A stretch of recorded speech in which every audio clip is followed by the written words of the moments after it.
रूस ने जासूसी की तमाम सरहदें पार कर दी हैं। जी नाज़रीन, आपको बताएंगे कि रूस की एक न्यूरो टेक्नोलॉजी कंपनी ने बायो ड्रोन्स का बड़ा ही कामयाब तजर्बा कर लिया है और इस बायो ड्रोन्स के मुताबिक कबूतरों को इस्तेमाल किया जाएगा ड्रोन्स के सूरत में। जी नाज़रीन, ऐसा भी कभी आपने पहला सुना है? तो नाज़रीन, आपको बताएंगे इस प्रोजेक्ट का जो नाम रखा है इस कंपनी ने वो है प्रोजेक्ट पिजन 1। और इसमें क्या होगा, कबूतरों के बेसिकली दिमाग के अंदर छोटी माइक्रोचिप्स लगाई जाएंगी जो कि सोलर चिप्स होंगी और इसके साथ जीपीएस और कैमरा भी नस्ब होगा और इसको रिमोट कंट्रोल के जरिए कंट्रोल किया जाएगा क्योंकि इन चिप्स से इलेक्ट्रिकल सिग्नल निकलेगा। क्योंकि आप सबको पता है कि हमारे दिमाग में भी इलेक्ट्रिकल सिग्नल के जरिए हमारी बॉडी की मूवमेंट होती है। और इसके साथ इस कंपनी ने यह भी बताया कि जानवरों को इतनी ज्यादा जो है तरबियत की जरूरत नहीं होती, सिर्फ एक माइनर से सिग्नल जाएगा और उससे क्या होगा कि वो वही करेगा जो ये कहेंगे। मतलब वो जहां पे जाएगा वो रिकॉर्डिंग उसकी सारी की सारी इसके पास आएगी। अब इसमें इनको क्या फायदा मिलेगा या रूस ने ये क्यों प्रोजेक्ट लॉन्च किया है?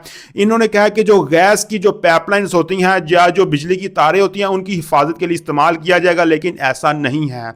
इसको बेसिकली आलमी जासूसी के तौर पर इस्तेमाल किया जाएगा और बहुत सारी चीज़ों के लिए भी इस्तेमाल किया जा सकता है।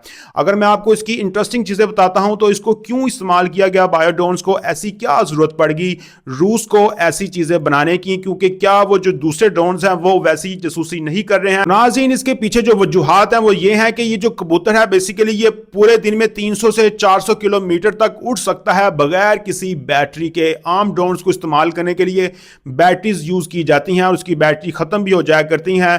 तो इसकी वजह से ये जो नेचुरल कबूतर होगा ये ना इसकी बैटरी लो होगी, ये 300 से 400 किलोमीटर रोजाना सफर आराम से कर सकते हैं। दूसरी चीज जो है, मौसम खराब हो या कोई जैसी भी चीज हो, जो दूसरे ड्रोन्स होते हैं वो नहीं उड़ सकते हैं बारिश के टाइम भी, लेकिन ये जो कबूतर होगा ये बेसिकली यूज हो सकता है चाहे मौसम खराब भी हो या जैसा मर्जी हो। और दूसरे ड्रोन्स हैं वो छोटी छोटी जगहों पर नहीं जा सकते हैं, लेकिन इन कबूतरों को आराम से जो छोटी छोटी जगहों पे पहुंचाया जा सकता है। और उसके साथ आपको बताएंगे कि ये जो कबूतर है बेसिकली इसके ऊपर किसी को शक भी नहीं होता है क्योंकि एक नेचुरल बर्ड है और नेचुरल बर्ड के ऊपर किसी को भी शक नहीं होता है। तो इस कामयाब तजर्बे के बाद अब इसके ट्रायल्स भी शुरू कर दिए गए हैं, फील्ड ट्रायल्स। और उसके बाद अब ना सिर्फ कबूतरों को बल्कि दूसरे जानवरों को भी इस्तेमाल किया जा रहा है इस कंपनी की जानिब से, खासतौर पर चूहों को, कौवों को और गायों को भी जमीनी फजाई हो चाहे पानी की हो, सारी की सारी जासूसियां करने के लिए इस्तेमाल किया जाएगा। तो है नाज़रीन, आपकी इस पर क्या राय है? लास्ट वीक सेक्शन में बताएं। बहुत शुक्रिया।